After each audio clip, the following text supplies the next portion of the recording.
नमस्कार दोस्तों, स्वागत है आपका आज के मुख्य समाचारों की वीडियो में। जी हां दोस्तों, यहां पर आपको देखने को मिलेगी सुबह से लेकर शाम तक की सारी के सारी बड़ी खबरें मुख्य समाचार ब्रेकिंग न्यूज अपडेट के रूप में। तो दोस्तों आपसे रिक्वेस्ट है इस वीडियो को ज़्यादा से ज़्यादा लाइक और शेयर करें। तो दोस्तों जानते हैं आज की पहली बड़ी खबर। शिवसेना नेता संजय राउत बोले, हिंदुत्व की राजनीति की अगुवा है शिवसेना। बाबरी विध्वंस के बाद भाजपा भाग खड़ी हुई। जी हां दोस्तों, महाराष्ट्र में कांग्रेस की गठबंधन सहयोगी शिवसेना ने बुधवार को हिंदुत्व के मुद्दे पर दावा पेश करते हुए कहा कि उनके संस्थापक बाला साहब ठाकरे ने यह सुनिश्चित किया कि हिंदू धर्म के नाम पर अपना वोट डाले। शिवसेना सांसद संजय राउत ने अपनी पूर्व सहयोगी भारतीय जनता पार्टी पर निशाना साधा और कहा कि उनकी पार्टी की हिंदुत्व के लिए प्रतिबद्धता केवल राजनीति और चुनाव तक सीमित नहीं है, बल्कि ये सुनिश्चित करना है कि लोगों को रोटी, कपड़ा और मकान मिले। संजय राउत ने कहा कि आज हिंदुत्व वोट बैंक की हिमायत करने वाले तब भाग खड़े हुए थे जब अयोध्या में बाबरी विध्वंस किया जा रहा था। ये शिव सैनिक और बाला साहब ठाकरे थे जो कि हिंदुओं के पक्ष में दृढ़ता से खड़े रहे।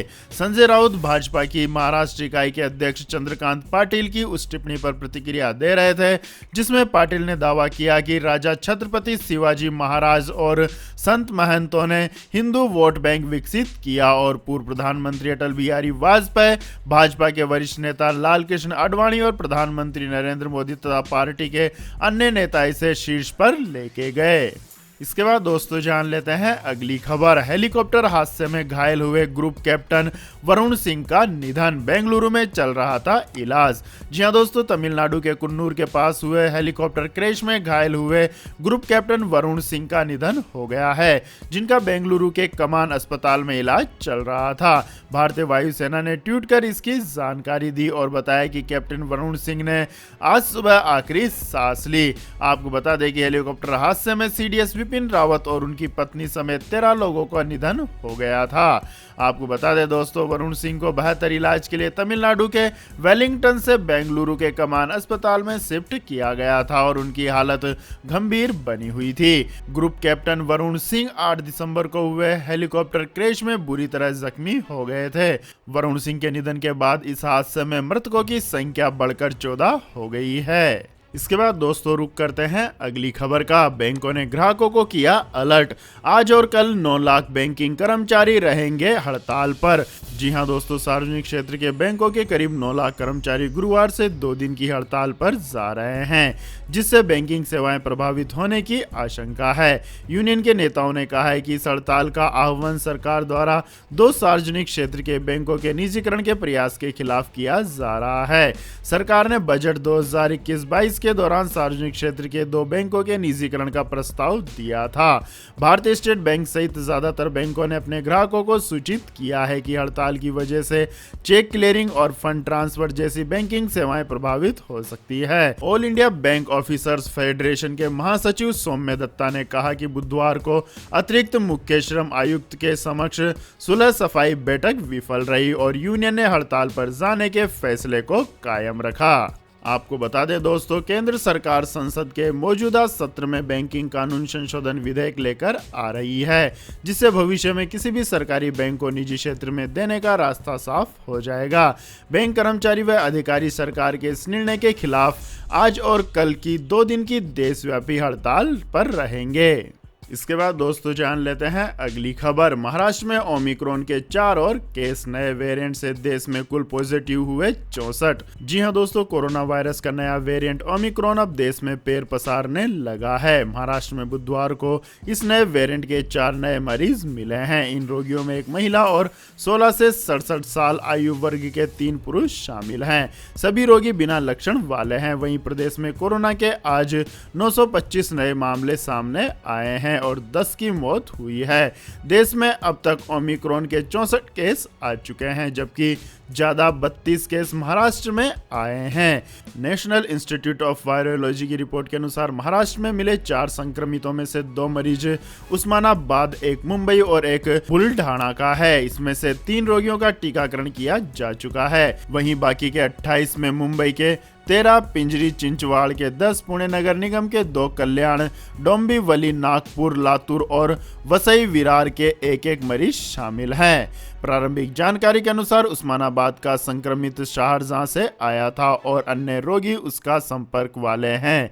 इसके अलावा बुल्ढाना का बुजुर्ग अपनी दुबई यात्रा से लौटा था और एक और रोगी ने मुंबई से आयरलैंड की यात्रा की थी। इन सभी को अस्पताल में आइसोलेट किया गया है। साथ ही इन मरीजों के करीबी संपर्कों का पता लगाया जा रहा है। इसके बाद दोस्तों जान लेते हैं अगली खबर। आधार से जोड़ सकेंगे वोटर आईडी, चुनाव सुधारों को केंद्र ने दी मंजूरी। जी हां दोस्तों, केंद्रीय कैबिनेट ने बुधवार को अहम फैसला लेते हुए चुनावी सुधारों पर एक विधेयक पारित किया है। इसके तहत वोटर आईडी को आधार कार्ड से लिंक करने की मंजूरी दी जाएगी। हालांकि सुप्रीम कोर्ट के राइट टू जजमेंट और टेस्ट ऑफ प्रोफेशनलिटी के मद्देनजर ऐसा ऐच्छिक आधार पर ही किया जाएगा। इसके अलावा इन सुधारों के तहत 18 वर्ष पूरे कर चुके पहली बार वोट देने वाले वोटर्स 1 जनवरी के बजाय अब 4 कट ऑफ डेट्स के साथ साल में 4 बार खुद को पंजीकृत कर सकेंगे। चुनाव आयोग ने इससे पहले कई चुनावी सुधारों पर जोर देते हुए सरकार को सुझाव दिए थे। इनमें पेड न्यूज़ को अपराध बनाना और झूठा हलफनामा दाखिल करने की सजा को 2 साल के कारावास तक बढ़ाना शामिल है। चुनाव आयोग ने इस साल जून में कानून मंत्रालय को पत्र लिखकर इन लंबी चुनावी सुधारों को तत्काल लागू करने का अनुरोध किया था। मीडिया रिपोर्ट्स के मुताबिक सरकार के पास लगभग 40 चुनावी प्रस्ताव लंबित हैं। सरकार इन पर अहम सुधारों को संसद के मौजूदा शीतकालीन सत्र में पेश करेगी। इसके बाद दोस्तों जान लेते हैं अगली खबर। राष्ट्रपति रामनाथ कोविंद पहुंचे बांग्लादेश, प्रधानमंत्री शेख हसीना से की मुलाकात। जी हां दोस्तों, राष्ट्रपति रामनाथ कोविंद ने बांग्लादेश की प्रधानमंत्री शेख हसीना से मुलाकात की। इस बैठक के बाद राष्ट्रपति रामनाथ कोविंद ने बंगबंधु शेख मुजीबुर रहमान स्मारक संग्रहालय का दौरा किया और बांग्लादेश के पिता को श्रद्धांजलि दी। विदेश मंत्रालय के प्रवक्ता अरिंदम बागची ने ट्वीट किया कि राष्ट्रपति कोविंद ने बंगबंधु स्मृति संग्रहालय में शेख मुजीबुर रहमान को श्रद्धांजलि अर्पित की। यह स्थान बांग्लादेश के प्रिय राष्ट्रपिता के जीवन और कार्य की गवाही देता है। मुजीबो वर्षों समारोह को देखना विशेष रूप से भावुक क्षण है। राष्ट्रपति अपनी पहली 3 दिवसीय राजकीय यात्रा पर बुधवार को ढाका पहुंचे हैं। इस दौर पर राष्ट्रपति अपने समकक्ष के साथ बातचीत करेंगे और 1971 में पाकिस्तान से बांग्लादेश की आज़ादी के स्वर्ण जयंती समारोह में भाग लेंगे। कोविड के आगमन पर 21 तोपों की सलामी दी गई है। कोविंद अपनी पत्नी सविता कोविंद और बेटी स्वाति कोविंद सहित एक आधिकारिक प्रतिनिधित्व के साथ एयर इंडिया 1 की विशेष उड़ान से ढाका पहुंचे। इसके बाद दोस्तों जान लेते हैं अगली खबर। नासा के स्पेसक्राफ्ट ने पहली बार सूरज को छुआ, कोरोना के लगाए चक्कर। जी हां दोस्तों, अमेरिकी अंतरिक्ष एजेंसी नासा के अंतरिक्ष यान द पार्क सोलर प्रोब ने पहली बार सूरज का स्पर्श किया है। इस प्रोब ने अब तक अनछुए रह चुके सूरज के वातावरण में गोता लगाया। नासा के वैज्ञानिकों ने बुधवार को अमेरिकी जियोफिजिकल यूनियन की बैठक के दौरान इस शानदार उपलब्धि का ऐलान किया। पार्कर सोलर प्रोब अप्रैल महीने में सूरज के पास से अपनी 8वीं यात्रा के दौरान कोरोना से होकर गुजर रहा था। यह मिशन असंभव इसलिए था क्योंकि सूरज के कोरोना का तापमान 20 लाख डिग्री फ़ारेनहाइट होता है। नासा का यह मिशन विज्ञान की दुनिया के लिए महानतम उपलब्धियों में से एक है और इंसानों के लिए एक मील का पत्थर है। रिपोर्ट के मुताबिक Parker solar probe rocket ship ने 28 अप्रैल को सूर्य के ऊपरी वायुमंडल, जिसे कोरोना कहा जाता है, उसमें कामयाबी के साथ प्रवेश किया। इसके साथ ही नासा के इस रॉकेट ने लाल गर्म तारे की सतह पर स्थित कणों और चुंबकीय क्षेत्र का सैंपल भी ले लिया है, जिससे पूरा करना अब तक असंभव माना जा रहा है। इसके बाद दोस्तों जान लेते हैं अगली खबर। कड़ाके की ठंड के बीच बढ़ने वाली है मुसीबत, आईएमडी ने जारी की चेतावनी। जी हां दोस्तों, पहाड़ों पर बर्फबारी के साथ ही पूरे उत्तर भारत में शीतलहर का प्रकोप बढ़ने लगा है और इस बीच दिल्ली एनसीआर में रहने वालों की मुसीबत बढ़ने वाली है, क्योंकि भारत मौसम विज्ञान विभाग ने गुरुवार को शाम या रात में बारिश की आशंका जताई है। इसके साथ ही जम्मू कश्मीर और लद्दाख के पूर्वी हिस्सों पर वेस्टर्न डिस्टर्बेंस का असर दिखाई दे रहा है, जो विपक्षी हिमालय क्षेत्र को प्रभावित कर सकता है। मौसम विभाग ने बताया कि दिल्ली एनसीआर में गुरुवार को शाम या रात में हुई हल्की बारिश या बूंदाबांदी होने की संभावना है। साथ ही सुबह आंशिक रूप से बादल छाए रहेंगे और हल्का कोहरा भी रहेगा। बारिश के बाद दिल्ली एनसीआर में और ज्यादा ठंड बढ़ने की संभावना है। इसके बाद दोस्तों जान लेते हैं आज के सोने और चांदी के भाव। तो दोस्तों राष्ट्रीय राजधानी दिल्ली में आज सोना 297 रुपए की गिरावट के साथ 47,019 रुपए प्रति 10 ग्राम पर बंद हुआ, जो अंतर्राष्ट्रीय स्तर पर कीमती धातुओं की कीमत में गिरावट को दर्शाता है। पिछले कारोबारी सत्र में कीमती धातु 47,316 रुपए प्रति 10 ग्राम पर बंद हुई थी। वहीं बुधवार को चांदी भी 556 रुपए की गिरावट के साथ 59,569 रुपए प्रति किलोग्राम पर आ गए, जो पिछले कारोबार सत्र में 60,125 रुपए प्रति किलोग्राम था। इसके बाद दोस्तों जान लेते हैं अगली खबर। अमेरिका कोरोना से दुनिया का सबसे प्रभावित देश, 8 लाख से ज्यादा मौतें। जी हां दोस्तों, अमेरिका में कोरोना वायरस से मौतों का कुल आंकड़ा 8 लाख से अधिक हो गया है। यह संख्या दुनिया के किसी भी देश के मुकाबले सबसे अधिक है। इसके अलावा यहां सोमवार को संक्रमण के कुछ मामलों की संख्या 5 करोड़ का आंकड़ा पार कर गई। बिना वैक्सीन लगाए लोगों को और बुजुर्गों में मौतों की दर बढ़ाने की आशंका है। ऐसा भी कहा जा रहा है कि साल 2021 में पिछले साल के मुकाबले और अधिक मौत दर्ज होगी। देश में एक बार फिर मौतों का आंकड़ा खतरनाक तरीके से बढ़ रहा है। आपको बता दें दोस्तों, पिछली 1 लाख मौतें महज 11 हफ्तों में हुई है, जो पिछली सर्दी के मुकाबले अधिक है। Johns Hopkins Bloomberg School of Public Health में महामारी विज्ञानी डॉक्टर केरी एंथोल्फ ने कहा कि हम जो बीमारी की लहर देख रहे हैं वह अब तक जारी रहेगी तब तक कि जनसंख्या में उचित स्तर में हर्ड इम्यूनिटी ना आ जाए, जिससे बीमारी को रोका जा सके। हम सभी उस स्तर तक नहीं पहुंचे हैं। अमेरिका में कोरोना वायरस से पहली मौत वाशिंगटन के सिएटल में दर्ज की गई थी, जिसे 650 दिन से अधिक हो गए हैं, लेकिन अब भी हालत नियंत्रण में नहीं है। इसके बाद दोस्तों जान लेते हैं अगली खबर। विराट कोहली ने सौरव गांगुली के दावे को नकारा, कहा T20 कप्तानी छोड़ने के लिए किसी ने नहीं किया था मना। जी हां दोस्तों, दक्षिण अफ्रीका दौरे पर रवाना होने से पहले आज भारतीय क्रिकेट टीम के टेस्ट कप्तान विराट कोहली ने प्रेस कॉन्फ्रेंस की।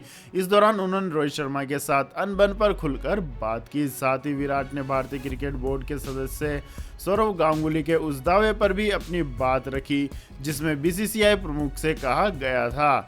इसके बाद दोस्तों जान लेते हैं अगली खबर। आम आदमी को लगा तगड़ा झटका, नवंबर में बढ़कर 4.91% हुई खुदरा महंगाई दर।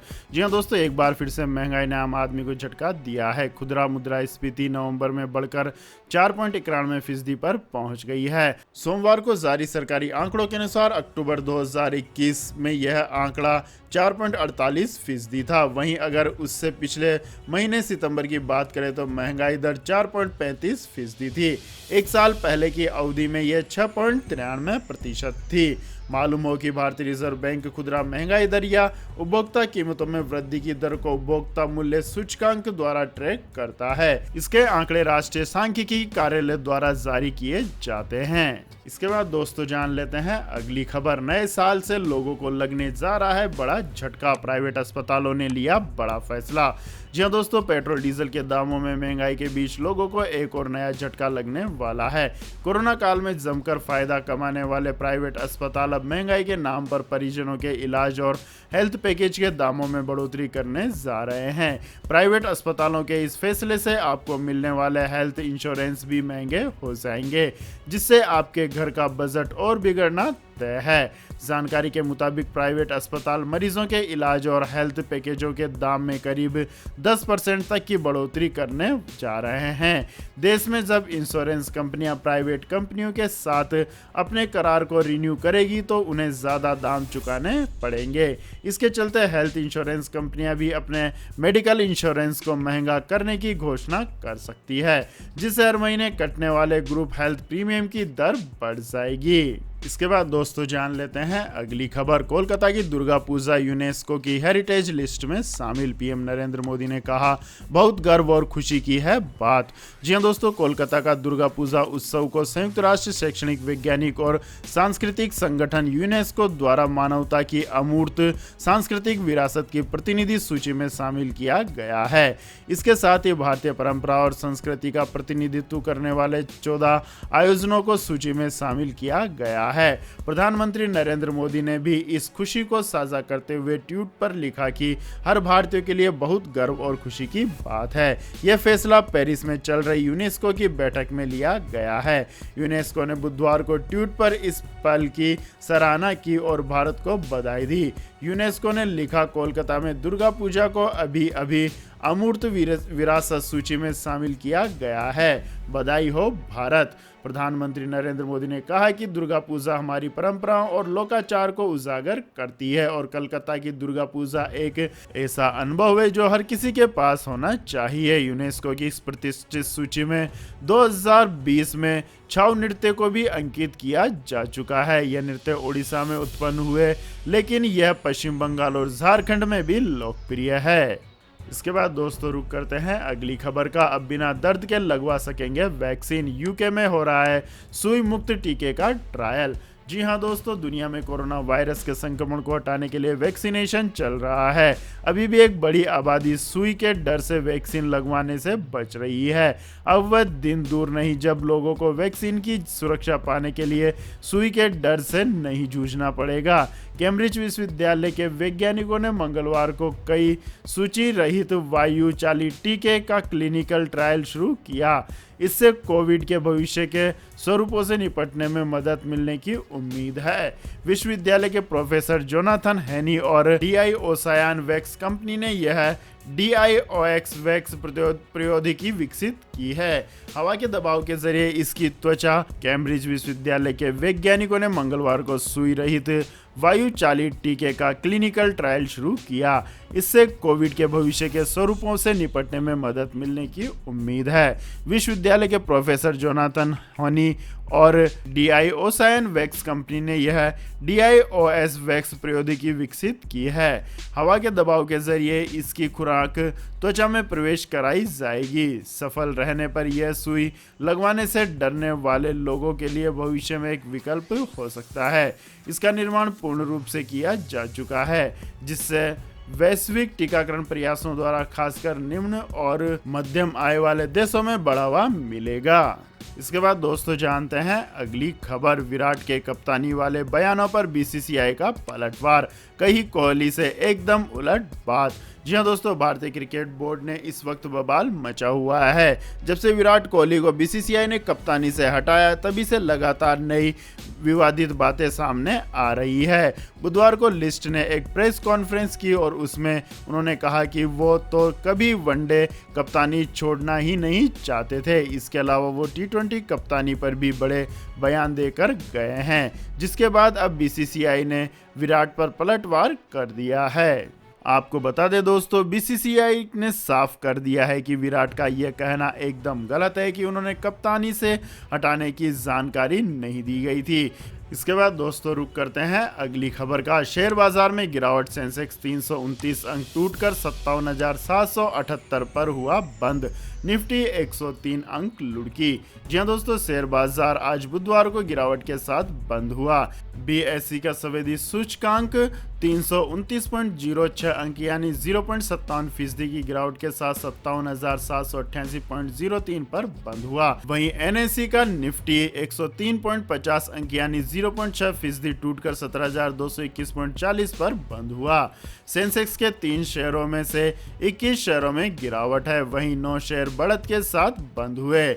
आज सबसे ज्यादा सन फार्मा का शेयर 2.78% उछला। वहीं सबसे अधिक बजाज फाइनेंस के शेयर में 2.99% की गिरावट दर्ज की गई। तो यह थी दोस्तों आज की सभी महत्वपूर्ण बड़ी खबरें। और दोस्तों बारी आती है आज के माइंड क्विज क्वेश्चन की, जिसका जवाब देकर आप बन सकते हैं एक शानदार उपहार के विजेता। तो दोस्तों आज का सवाल है, आजाद भारत के पहले गृह मंत्री का नाम क्या है? जी हाँ दोस्तों, अगर आपको इस सवाल का जवाब आता है तो तुरंत कमेंट सेक्शन में लिख दीजिए। इस वीडियो को लाइक कीजिए, शेयर कीजिए और हमारे चैनल को सब्सक्राइब करके बेल आइकन का बटन भी दबा लें। धन्यवाद। जय हिंद, जय भारत, वंदे मातरम।